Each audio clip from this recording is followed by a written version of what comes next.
प्रिय मित्रों, स्वागत है आपका आपके अपने चैनल स्टडी प्रदीप पे। दोस्तों, जैसा कि आप जानते हैं हम लोग UP triple S C PET की क्लास कर रहे हैं। पीईटी की क्लास में हम लोग आज दूसरे चैप्टर को पढ़ रहे हैं जिसका नाम है वैदिक काल। वैदिक काल के पहले हम लोगों ने सिंधु घाटी सभ्यता के बारे में डिटेल में स्टडी कर ली है। पीडीएफ नोट्स आपको भेजे जा चुके हैं टेलीग्राम के माध्यम से। यहाँ पे ऊपर एक नंबर दिया गया है, अगर आप देख पाएँ तो 8004109989 8004109989। कभी कभी क्या होता है कि इस नंबर से आपको वहाँ पे लिंक मिलती नहीं है, यानी इस नंबर से चैनल मिल नहीं रहा है। तो आप स्टडी विद प्रदीप डाल के ढूंढेंगे तो भी आपको चैनल मिल जाएगी। स्टडी विद प्रदीप डाल के टेलीग्राम पे ढूंढेंगे तो आपको चैनल क्या होगा, मिल जाएगा। और आप चैनल को ढूंढ करके आराम से हम टेलीग्राम पे ज्वाइन कर सकते हैं, जिससे आपको पीडीएफ नोट्स भेजे जा सकते हैं। ठीक है, भारत चलिए स्टार्ट करते हैं। वैदिक काल को दो भागों में बांटा गया, मैं आपको बता दूं। एक को हम लोग कहते हैं ऋग वैदिक काल, जिसमें ऋग्वेद की रचना की गई। उसके बाद उत्तर वैदिक काल, जिसमें और तीनों वेदों की रचना की गई। वेद 4 होते हैं, तो वेद में जो है ऋग्वेद सबसे प्राचीन वेद है। उसके बाद यजुर्वेद है, सामवेद है, अथर्ववेद है।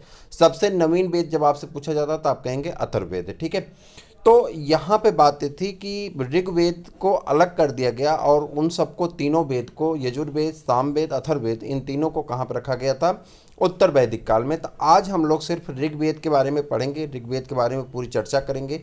और यहाँ से आने वाले सभी इंपॉर्टेंट क्वेश्चन यहाँ पे लिखे गए हैं। ये पीडीएफ नोट्स आपको भेजा जाएगा और इसको हम लोग एक बार पढ़ेंगे। ठीक है, आपको दोनों क्लास प्रोवाइड की जा चुकी हैं। आप जरूर बताइएगा आपको कैसा लगा। ठीक, चलिए देखते हैं। चैनल को लाइक कर दीजिए, अपने दोस्तों को शेयर कर दीजिए, सब्सक्राइब अगर नहीं किए हैं तो जरूर सब्सक्राइब कर लीजिए। चलिए स्टार्ट करते हैं। भारतीय इतिहास में वेदों का स्थान अत्यंत गौरवपूर्ण है। संपूर्ण वैदिक साहित्य का सृजन संभवतः 1500 ईसा पूर्व से 600 ईसा पूर्व के मध्य किया गया। अब देखिए यहाँ पे कई कंट्रोवर्सी, जैसे सिंधु घाटी सभ्यता को लेकर के कई कंट्रोवर्सी थी। कई मित्रों ने मैसेज किया कि सर आप 2400 से लेकर के 1700 बताए हैं। ठीक है, कहीं कहीं पे लिखा है 2500 से लेकर के 1500। ठीक है, तो ये सब चीज़ें आप ठीक है ईसा पूर्व में है, और इन चीज़ों का जो ये है कहीं जा 2-3 किताबों में कहीं पे 200 ईस्वी पूर्व तक लिखा है। हम लोग इसी को मान के चलते हैं। ठीक है, ज़्यादातर किताबों में यही मिला है जो है। ठीक, कभी इससे प्रश्न नहीं बना है अभी तक, अगर बनेगा भी तो आप इसको लगा देंगे। ठीक है, इसी युग को वैदिक युग कहा जाता था, वैदिक युग के नाम से जाना जाता था। 1500 ईसा पूर्व से लेकर के 600 ईसा पूर्व तक का जो काल होता है, इसे हम लोग क्या कहते हैं, वैदिक युग के नाम से जानते हैं।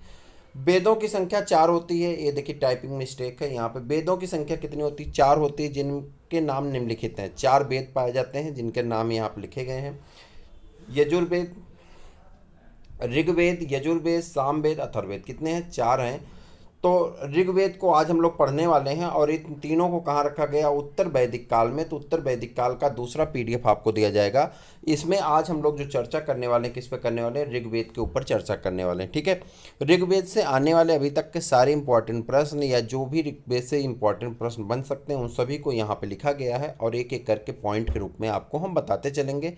आप इस पीडीएफ को रख लीजिए, प्रिंट करवा लीजिएगा, या चाहे जो आपको बहुत लाभ मिलेगा। ठीक है, तो चलिए देखते हैं। इन वेदों में ऋग्वेद सबसे प्राचीन तथा अथर्ववेद सबसे नवीन वेद है। ठीक, जिस युग में ऋग्वेद की रचना की गई उसे ऋग्वैदिक काल कहा जाता था। उसे क्या कहते हैं, ऋग्वैदिक काल। और पूर्व वैद, या उसे क्या कहते हैं, पूर्व वैदिक काल कहते हैं।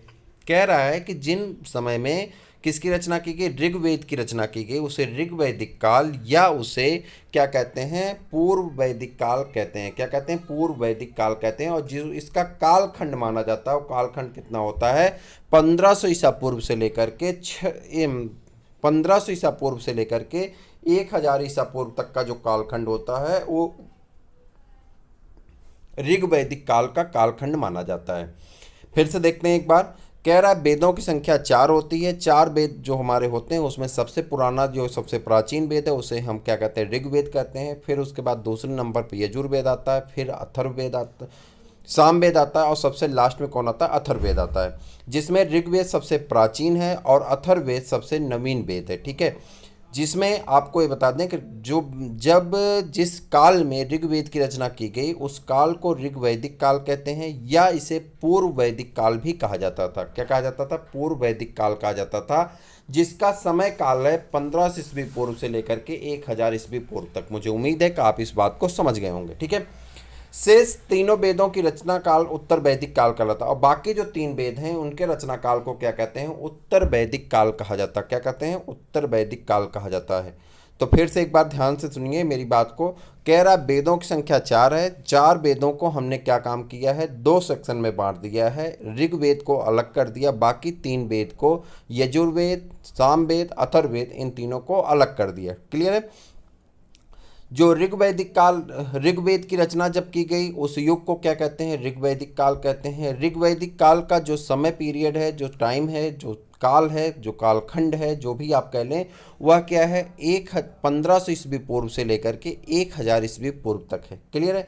अब ऋग्वैदिक काल के कुछ इंपॉर्टेंट पॉइंट को हम लोग यहाँ डिस्कस करने चल रहे हैं। आपसे एक रिक्वेस्ट है, वीडियो को पूरा देखा करें। वीडियो के लास्ट तक जाते जाते कई इंपॉर्टेंट फैक्ट्स होते हैं जो लास्ट में होते हैं, कई क्वेश्चन होते हैं जो लास्ट में होते हैं, उसे आप देखेंगे तो आपको बहुत लाभ मिलेगा। आपको एक चीज़ और बता दें कि आज विश्व पर्यावरण दिवस है। विश्व पर्यावरण दिवस कब से मनाया जाता है, 1972 ईस्वी से मनाया जाता है। इसके वीडियो अपलोड किए गए हैं, अगर आप नहीं देखें जरूर देखिएगा।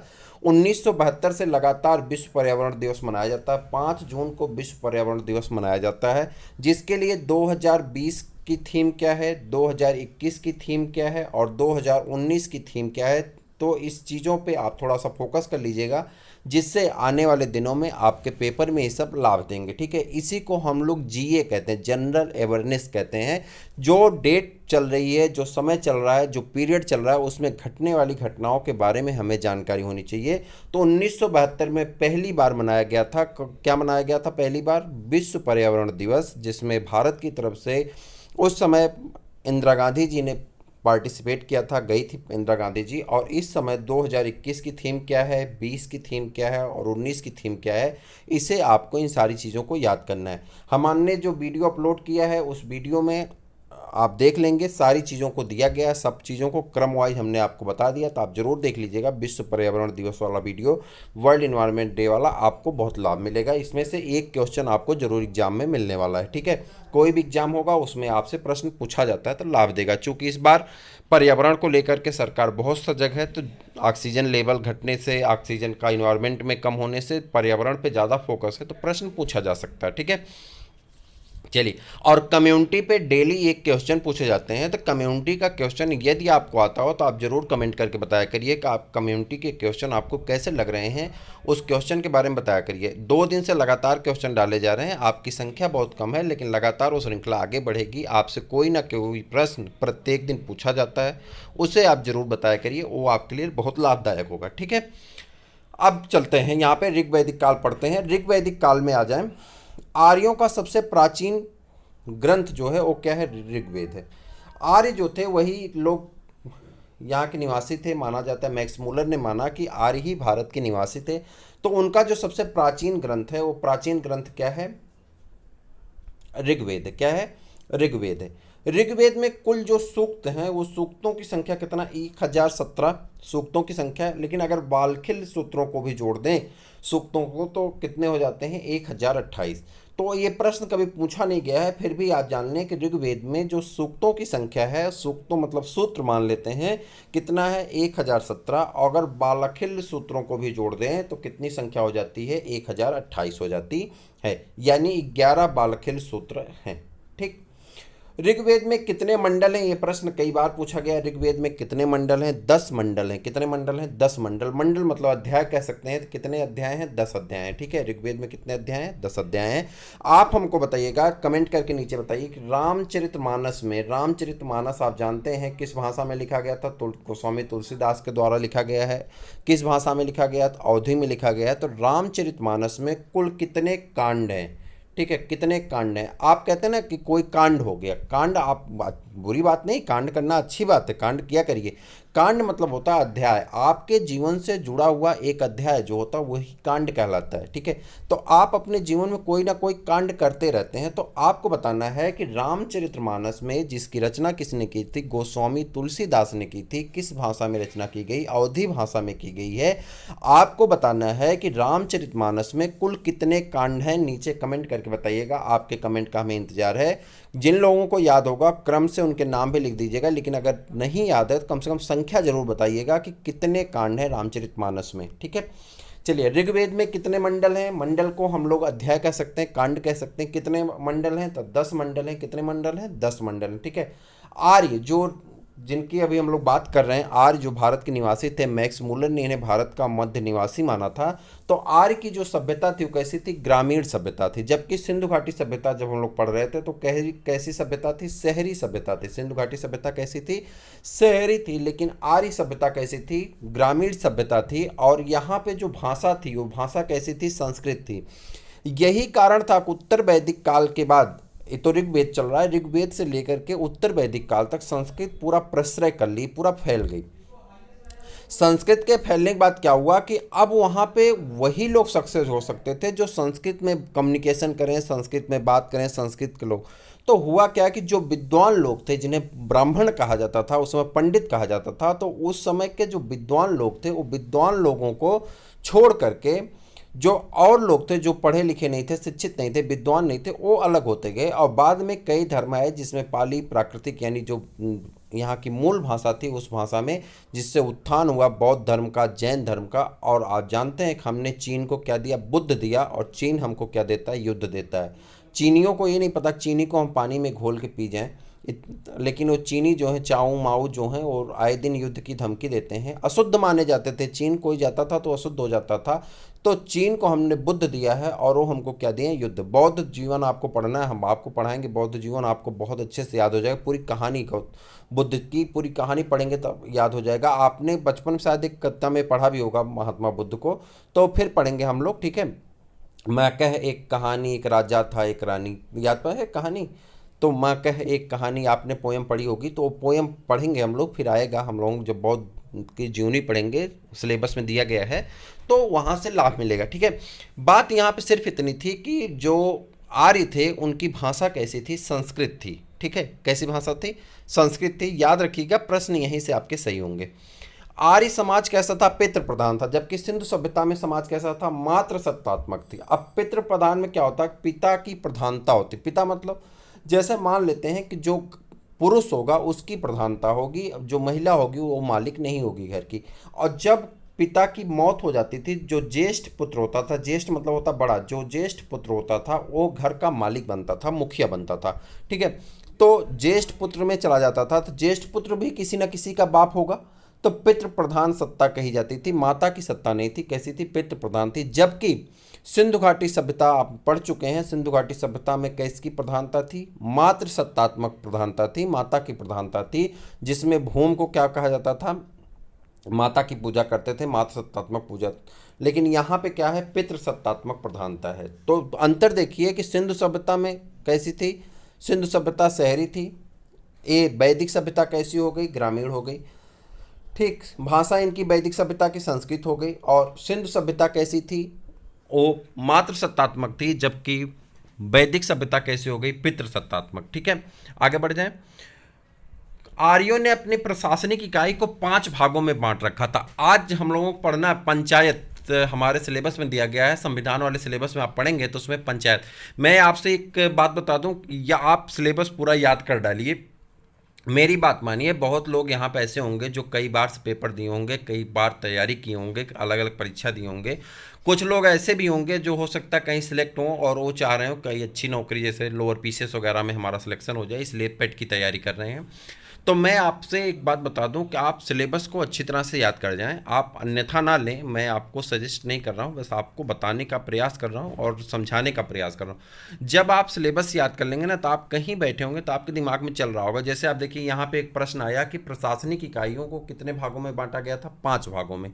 अब आपके दिमाग में तुरंत आएगा कि हमारे यहाँ कौन सी स्तर चलता है? हमारे यहाँ त्रिस्तरीय पंचायत व्यवस्था। कैसी है? त्रिस्तरीय पंचायत व्यवस्था रखी गई। आप जानते हैं प्रधान होता है, जिला पंचायत होता है और उसके ऊपर सांसद। तो त्रिस्तरीय अपने यहाँ व्यवस्था है। और जबकि इनके यहाँ क्या थी बताइए? 5 इकाइयों में बांटा गया था। तो थोड़ा सा अंतर है, लेकिन याद तुलना करने में आपको आसानी होगी। तो जो प्रशासनिक इकाई थी कितने भागों में बांटी गई थी? 5 भागों में। ठीक है। कुल मतलब होता परिवार। कुल मतलब क्या होता? परिवार। तो परिवार का जो मुखिया होता था उसी को क्या कहा जाता? कुलप कहा जाता था। परिवार का जो मुखिया होता था, कुल का यानी परिवार का जो मुखिया होता था, उसे क्या कहते थे? कुलप कहते थे। क्या कहते थे? कुलप कहते थे। याद रहेगा। परिवार के मुखिया को या कुल के मुखिया को क्या कहते थे? कुलप कहते थे। ये पहला हो गया। दूसरा जो होता था, कुल के बाद परिवार, घर के बाद क्या आ जाता है? गांव आ जाता है, अपना ग्रामीण सेक्टर। तो गांव का जो मुखिया होता था, ग्राम का जो मुखिया होता था, उसे ग्रामीणी कहते थे। क्या कहते थे? ग्रामीणी कहते थे। विस, विस को आप ये लोग ये मान लीजिए, विस मतलब जिला अपना मान लीजिए, ठीक है। विस को क्या कहा जाता था? विस को कहा जाता था विस्पत। विस का जो मुखिया होता था उसे क्या कहते थे? विस्पत कहते थे, ठीक। उसी प्रकार से जन, जन के मुखिया को राजन कहा जाता था, और राष्ट्र का जो मुखिया होता था उसे राजा कहते थे। लेकिन ये राजा कहना यहाँ पे थोड़ा सा गलत होगा। इसलिए गलत होगा कि अलग अलग जगह पे राजा के अलग अलग, नीचे हम आपको बताएंगे ग्राफ के माध्यम से कि राजा क्यों नहीं कहा जाता था। ये आप किसी बुक में देखेंगे तो लिखा हुआ नहीं मिलेगा, क्योंकि इसमें कई अपवाद हैं। मैं आपको अपवाद आगे बताऊंगा क्या है, तो वो आगे आप जाएंगे लास्ट में तो आपको समझ में आ जाएगा, ठीक है। बने रहिए, अभी आपको समझ में आएगा। अगली पॉइंट जो सबसे प्रमुख है, राज्याधिकारी, जो राज्य के अधिकारी होते थे उनमें पुरोहित और सेनानी प्रमुख होते थे। यानी पुरोहित जो पंडित बाबा होते थे, जो पूजा वूजा करते थे या राजा को सलाह देते थे, वो, और जो सेना का प्रमुख होता था यानी सेनानी, जो सेना अध्यक्ष, सेना के लोग होते थे, वो बहुत प्रमुख माने जाते थे, ठीक है। उसका कारण होता था कि जो पुरोहित बाबा होते थे, पंडित बाबा, तो पंडित बाबा जब तक कोई बात बताएंगे नहीं तब तक राजा कोई काम कर नहीं सकता था। राजाओं के पास बुद्धि कम होती है, ठीक है। आज के भी राजाओं की यही स्थिति है। हमारे जो मुखिया होते हैं, जो हमारे प्रधानमंत्री हों, चाहे मुख्यमंत्री हों, चाहे राजाओं की भी बुद्धि कम होती, चाहे राज्यपाल को ले लो, चाहे, चूंकि वो तो उसी से जाते हैं ना। इनके पास बहुत कम, हमारे जो लीडर होते हैं बहुत कम पढ़े लिखे होते हैं, ठीक है। अगर देखिएगा, ग्राफ उठा के देखिएगा ना, तो 90% हमारे यहाँ कुछ, अगर भारत की बात कर लें, आधुनिक काल की बात कर लें, तो हमारे यहाँ के जो मुखिया हैं या जो हमारे लीडर हैं उसमें से 23% पढ़े लिखे आपको मिलेंगे। बाकी जो बचे हुए हैं सब के सब वही हैं, जाहिल गंवार वाले। 67%, 67 नहीं 77% जो है ना, जाहिल गंवार वाले ही हैं। अब इनको कानून बनाना होता, अब ये काम कैसे करेंगे? तो इनके पीछे सचिव होता, हर एक चीज़ के एक एक सचिव होते हैं। कृषि सचिव, विदेश सचिव, ए सचिव, ओ सचिव, हर एक चीज़ के सचिव होते हैं। कानून के बताने वाले, वकीलों की टीम होती, सचिवों की टीम होती। तो बताते हैं, देखिए आप संविधान के दायरा इतना है, आप इसमें इतना काम कर सकते हैं, आप ये काम कर सकते हैं, आप वो काम कर सकते हैं। तो ये सचिव के ऊपर डिपेंड करते। वही राजाओं के काल में वो काम कौन करता था? पुरोहित करता था, पंडित जी करते थे, ठीक। अब मान लेते हैं कोई राजा राजपुत्र होते थे, जो राजा का पुत्र होता था वही राजा बन जाता था। अब उसको जानकारी ही नहीं कुछ, तो वो कैसे राज चलाएगा? तो राज कैसे चलाता था? पुरोहित बताते थे, बेटा ये काम तुम्हें करना है, तो वो काम वो करता था, उससे उसका शासन व्यवस्था चलती थी, ठीक है। आगे चल जाते हैं। पूरब, अच्छा, सेनानी क्यों प्रमुख थे? अब बताओ, किसी देश से युद्ध करना है और सेना अगर युद्ध करने ना जाए तो राजा क्या होंगे? राजा तो गुलाम हो जाएंगे। तो राजा राजा कहाँ रह जाएंगे? वो तो गुलाम हो जाएंगे। तो इसलिए सेना को खूब बना उना के रखते थे, खूब चढ़ा के रखते थे, ताकि सेना जो है राजा के लिए अपने लड़े, ठीक। पूरब दुर्गपथ एवं स्पष्ट, जनता की गतिविधियों के देखने वाले गुप्तचर होते थे। दुर्गपथ यानी दुर्ग की जो रक्षा करने वाले लोग होते थे, दुर्ग पे जो रहते थे, उन्हें क्या कहा जाता था? पूरब कहा जाता था। और स्पष्ट उन्हें कहते थे जो जनता के बीच में जाकर के गुप्तचरी करते थे कि क्या जनता के बीच में क्या चल रहा है, राजा के प्रति क्या चल रहा है। तो इन दोनों पॉइंट को याद रखिएगा। पूरब दुर्गपथ होते थे, जबकि स्पष्ट जो होते थे जनता के बीच में जाकर के गुप्तचरी का काम करते थे। आज भी इस तरह के बहुत सारे गुप्तचर मिल जाते हैं। जब कभी आपको घमंड हो जाए अपने ज्ञान का, अपने शिक्षा का, अपने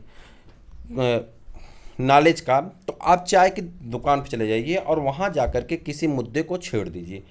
जिससे अपनी बीबी नहीं संभाली जाती ना, वो देश चलाने की बात करता है। जो घर पे लात खाता है बीबी से, बच्चे से, बेटी से गालियाँ सुनता है, वो भी जाकर के देश चलाने के लिए सजेशन देता है। क्योंकि उसको ये नहीं पता होता, वो अपना घर तो चला नहीं पा रहा है, लेकिन देश चलाने का सजेशन देगा। जब कभी आपको अहंकार आ जाए कि आपको ज्ञान बहुत ज़्यादा है, आप बहुत ज़्यादा पढ़े लिखे हैं, आप बहुत ज़्यादा शिक्षित हैं, तो आप चाय की दुकान पर चले जाइए किसी, और वहाँ पे 2-4 लोग अगर बैठे हों तो उनसे चले जाइए, मुंह में पान भर लेंगे, और उसके बाद वो जुआली करते हुए, जैसे वो जानवर होते हैं ना जुआली करते रहते हैं, जुआली करते हुए अगल बगल थूकते हुए वो ज्ञान ऐसे बांटेंगे जैसे लगेगा कि अभी अभी जो है ऑक्सफोर्ड यूनिवर्सिटी से गोल्ड मेडल लेके आ रहा है, ठीक। और स्थिति उनकी है कि उनसे घर, अपने घर के बारे में उनको कोई जानकारी नहीं होती। बेटी, बहू और बेटे, पत्नी, सबके सब गाली दे रहे होते हैं उनको, तो गुप्तचर ऐसे ही होते हैं, गुप्तचर लोग ऐसे गुप्तचर ही करते रहते हैं और जा जा करके अपने जो चहेते नेताओं के चहेते होते हैं वहाँ से जयरमी करके उनको चाय नाश्ता बिस्किट नमकीन मिल जाती, जा जा करके सारी बात सबकी बताते हैं कि फला आदमी आपको ऐसे कह रहा था, फला आदमी ऐसे कह रहा था। वही काम ये गुप्तचर लोग करते थे। हालांकि गुप्तचर सातिर होते थे, ठीक है, रा एजेंट की तरह होते थे। आप में से कितने लोग ऐसे हैं जो ये बता सकते हैं कि रा एजेंट जो होते हैं, रा का फुल फॉर्म क्या होता है? रा अपने यहाँ की क्या है, एजेंसी है जो गुप्तचरी करती है। तो रा एजेंसी के बारे में आपको बताना है कि रा एजेंसी जो है, रा का फुल फॉर्म क्या है। RAW स्पेलिंग है, तो इसकी RAW का फुल फॉर्म क्या है आपको बताना है। रा का फुल फॉर्म क्या है, ठीक है। वाजपत गोचर भूमि का अधिकारी था। गोचर का मतलब जहां तक मैं समझ पा रहा हूँ, गो मतलब होता गाय और चर मतलब होता चारागाह, यानी गोचर मतलब गाय का जो चारागाह होता था उसको रखाने वाला जो अधिकारी होता था उसे क्या कहते थे, वाजपत कहते थे, ठीक है। उग्र, यहाँ देखिए उग्र जो होते थे अपराधियों को पकड़ने का कार्य करते थे, यानी उग्र लोग जो, उग्र यहाँ पे जो अधिकारी होते थे, उग्र नाम से जो जाने जाते थे, वो अपराधियों को पकड़ने का कार्य करते थे। उग्र लोग क्या करते थे, जो अपराधी होते थे उन्हें पकड़ के लाते थे, राजा के पास दंड उंड दिलवाने का काम करते थे। सभा और समिति राजा की दो इकाइयां थीं। सभा श्रेष्ठ जनों की संस्था तथा समिति एक केंद्रीय राजनीतिक संस्था थी। समिति के सभापति को ईशान कहा जाता था। एक प्रश्न पूछा गया, समिति के सभापति को क्या कहा जाता था? ईशान कहा जाता था। तो आप बताएंगे समिति के सभापति को क्या कहा जाता था? ईशान कहा जाता था। बिदत आर्यों की सर्वाधिक प्राचीन संस्था थी जिसे जनसभा भी कहा जाता था। बिदत जो था आर्यों की सबसे प्राचीन संस्था थी जिसे जनसभा भी कहा जाता था। ऋग्वेद में 25 नदियों का उल्लेख है, नदियों का उल्लेख है जिसमें से सरस्वती सबसे पवित्र और पूजनीय नदी मानी जाती थी। कौन सी? सरस्वती सबसे पूजनीय नदी मानी जाती थी। 25 नदियों का उल्लेख है, सरस्वती सबसे पूजनीय और पवित्र नदी मानी जाती थी। ऋग्वेद के 7वें मंडल में, ऋग्वेद के 7वें मंडल में दशराग्य युद्ध का वर्णन है, जो पुरुषणी, जो जिसका आधुनिक नाम क्या है, रावी, पुरुषणी जिसका आधुनिक नाम क्या है, रावी नदी पे सुदास और 10 जनों के बीच लड़ा गया था जिसमें सुदास विजयी हुए थे, ठीक है। युद्ध के लिए गविष्ट शब्द का प्रयोग किया गया है। गायों की खोज, गविष्ट का अर्थ होता है गायों की खोज। युद्ध के लिए जो शब्द प्रयोग किए गए हैं उसका नाम क्या है, गविष्ट। और गविष्ट का अर्थ क्या होता है? गविष्ट का अर्थ होता है गायों की खोज। और ये किसके लिए उपयोग किया गया? युद्ध के लिए गविष्ट शब्द का। जैसे कोड भाषा रखी जाती है ना, जैसे आपने सुना सर्जिकल स्ट्राइक, ठीक, एयर स्ट्राइक, तो वो एक कोड भाषा रखी गई। उसी तरह से युद्ध के लिए गविष्ट शब्द का रखा जाता था और उसकी मीनिंग जो होती थी वो गायों की खोज होती थी। और लोग सोचते थे गाय खोज रहे हैं और धीरे धीरे सेना एकत्रित होकर के युद्ध कर लेती थी, ठीक। बाल विवाह एवं पर्दा प्रथा का प्रचलन नहीं था, ठीक है। बाल विवाह और पर्दा प्रथा का प्रचलन नहीं था। आगे चलते हैं। विधवा अपने देवर के साथ शादी कर सकती थी। अगर कोई विधवा है, जैसे वो मर गया, उसका पति मर गया तो विधवा हो गई।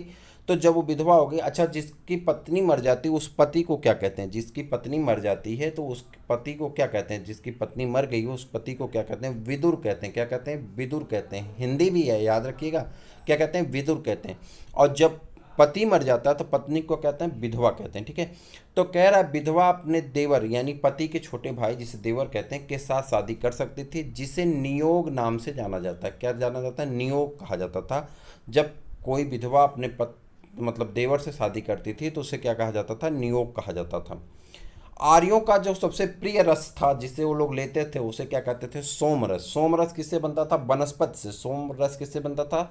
वनस्पति से। सोम देवता जो थे वो वनस्पति देवता थे और सोम से बनने वाले रस को क्या कहते थे? सोमरस। जैसे ताड़ी वगैरह आप लेते हैं, कुछ लोग लेते हैं, आप नहीं लेते हैं, सॉरी। तो जो लोग ताड़ी वगैरह लेते हैं तो वो किस में आता है? सोमरस के रूप में आता है, ठीक। मनुष्य एवं देवता के बीच मध्यस्थ की इकाई कौन करता था? मध्यस्थ का कार्य कौन करता था? अग्नि करते थे। कौन करते थे? अग्नि देवता करते थे। अमाजू, जो महिलाएं विवाह नहीं करती थी, ताउम्र अविवाहित रहती थी, उन्हें अमाजू कहा जाता था। क्या कहा जाता था? अमाजू कहा जाता था। ऋग्वैदिक काल में मुख्य व्यवसाय पशुपालन एवं कृषि था और कृषि संबंधित उल्लेख चौथे मंडल में किया गया है। जो प्रश्न इंपॉर्टेंट है, ऋग्वैदिक काल कैसा था? पशुपालक और कृषि प्रधान था, जिसमें पशुपालन का वर्णन ऋग्वेद के चौथे मंडल में किया गया है। चारों आश्रमों का वर्णन, चारों आश्रमों का वर्णन कहाँ पे? जाबलोपनिषद में, किसमें है? जाबलोपनिषद में। यह इंपॉर्टेंट प्रश्न है, ये आपसे पूछा गया है तो ये इंपॉर्टेंट में आता है, तो इसे आप नोट कर लीजिएगा। जाबलोपनिषद कहा जाता था। अतिथ को गोहंता तथा गाय को अधन्या कहा जाता था। अतिथ जो आते थे, अतिथ मतलब जो बिन बताए आने वाले को क्या कहा जाता था? अतिथ कहा जाता था। जिसके आने की तिथि निश्चित ना हो, जिसके आने की तिथि निश्चित ना हो उसे क्या कहते हैं? अतिथि कहते हैं। ये क्या है? अनेक शब्दों का एक शब्द है। जिसके आने की तिथि निश्चित ना हो उसे क्या कहते हैं? अतिथि कहते हैं। और अतिथि को ऋग्वेद में क्या कहा जाता था? गोहंता कहा जाता था। जबकि गाय को अधन्या, अधन्या मतलब होता ना मारे जाने योग्य, तो जिसे मारा नहीं जाता था, जिसका कत्ल नहीं होता था, उसे अधन्या कहते हैं। अधन्या किसको कहा जाता था? गायों को कहा जाता था। और अधन्या मतलब क्या होता था? ना मारे जाने योग्य कहा जाता था। आर्यों के मुख्य देवता इंद्र और प्रिय पशु घोड़ा था। आर्यों का जो मुख्य देवता थे, आर्यों के जो मुख्य देवता थे इंद्र थे, और जो प्रिय पशु था वो घोड़ा था। जबकि सिंधु सभ्यता में जब हम लोग पढ़ रहे थे, सिंधु सभ्यता में हमने पढ़ा था कि जो प्रिय पशु था वो कौन था? कुबड़ वाला सांड था। सिंधु सभ्यता में कौन सा? कुबड़ वाला सांड था जो प्रिय पशु था। ठीक। वैदिक काल में लोहे को श्याम अयस तथा तांबे को लोहित अयस कहा जाता था। ये प्रश्न याद रखिएगा, वैदिक काल में लोहे को क्या कहते थे? श्याम अयस। श्याम मतलब काला, सांवला। ठीक है। किसको कहते थे? श्याम। भगवान श्री कृष्ण को श्याम नाम से भी जाना जाता था। ठीक है। छलिया श्याम, तो घनश्याम। तो श्याम जो था वो श्याम क्या था? श्याम मतलब होता है काला मान लेते हैं, काला मान लेते हैं। और काला कैसा होता? लोहे का कलर कैसा होता? काला होता। ठीक है। और तांबा कैसा होता? लोहित होता। जब किसी लोहे को गर्म करें तो कैसा हो जाता है? लाल एकदम हो जाता है ना। तांबा कैसा होता है? एकदम पीले गोल्डन कलर का दिखता है ना। तो जब लोहित हो जाता था गर्म करने पे तो उसे लोहित अयस कहा जाता है। अयस मतलब क्या होता है? आप जानते ही हैं, धातु होता है। तो यहाँ पे श्याम अयस किसको कहा जाता था? लोहे को। और तांबे को क्या कहते थे? लोहित अयस कहा जाता था। ठीक है। व्यापारी जो इधर उधर घूम करके व्यापार करते थे उसे पणि कहा जाता था। जो घूम करके व्यापार करते थे उसे पणि कहा जाता था। ऋग्वैदिक समाज 4 वर्णों में विभक्त था। ये वर्ण थे ब्राह्मण, क्षत्रिय, वैश्य और शूद्र। ठीक। यह विभाजन व्यवसाय पर आधारित था। ऋग्वेद किस पे आधारित था? व्यवसाय पर आधारित था। ऋग्वेद के 10वें मंडल के पुरुष सूक्त में चतुर्वर्ण का उल्लेख है। कह रहा है ऋग्वेद के 10वें मंडल में पुरुष सूक्त के चतुर्वर्णों का क्या है? उल्लेख है। स्त्रियां शिक्षा ग्रहण करती थी। लोपामुद्रा, घोषा, सिक्ता, आपला एवं विश्वास जैसी विदुषी स्त्रियों का वर्णन है। गार्गी ने याज्ञवल्क्य, इसको देखिए याज्ञवल्क्य लिखने के लिए आता कभी कभी शुद्ध हिंदी में, तो ऐसे लिखा जाता है याज्ञवल्क्य। ठीक है। याज्ञवल्क्य कैसे लिखा जाता है? या ज्ञा व आधा ला होता है, आधा का होता है और या होता है। याज्ञवल्क्य आपसे लिखने के लिए कभी कभी आता है हिंदी में। ठीक। तो याज्ञवल्क्य वाद विवाद की चुनौती देती थी। किसको दी थी? गार्गी ने याज्ञवल्क्य को क्या दी थी? वाद विवाद मतलब ज्ञान के लिए अपना जो क्या कहते हैं हम लोग, डिबेट के लिए चुनौती दी थी। ठीक है, गार्गी ने। अब यहाँ पे कुछ राजाओं के नाम हैं, और राजाओं के नाम कैसे होते थे? मैंने आपसे ऊपर कहा था ना कि हम राजा को इसलिए नहीं बता रहे हैं, उनका नाम दिशा के हिसाब से बदल जाता था। जो पूर्व के राजा थे उन्हें सम्राट कहा जाता था। जो पश्चिम के राजा थे उन्हें स्वराट कहा जाता था। और जो उत्तर में राजा होते थे उन्हें क्या कहा जाता था? विराट कहा जाता था। मध्य के राजा को राजा कहा जाता था, और दक्षिण के राजा को क्या कहा जाता था? भोज कहा जाता था। दक्षिण के राजा को क्या कहा जाता था? भोज कहा जाता था। और जो चारों दिशाओं का विजेता होता था, जो चारों दिशाओं का विजेता उसे क्या कहते हैं? एकराट कहते थे। क्या कहते थे? एकराट कहते थे। जो चारों दिशाओं का विजेता होता था उसे क्या कहते थे? एकराट कहते थे। क्या कहते थे? एकराट कहते थे। ऋग्वैदिक कालीन नदियां और उनके आधुनिक नाम तथा उनके आधुनिक नाम, तो चलिए देख लेते हैं। कुरुब को कुर्रम कहा जाता था। कुभा को काबुल कहा जाता है। ठीक है।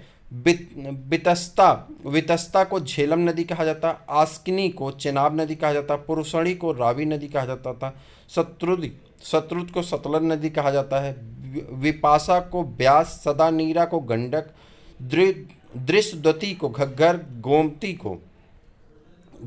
को गोमल नदी कहा जाता था। और उसके बाद सुवस्त को स्वात नदी कहा जाता था।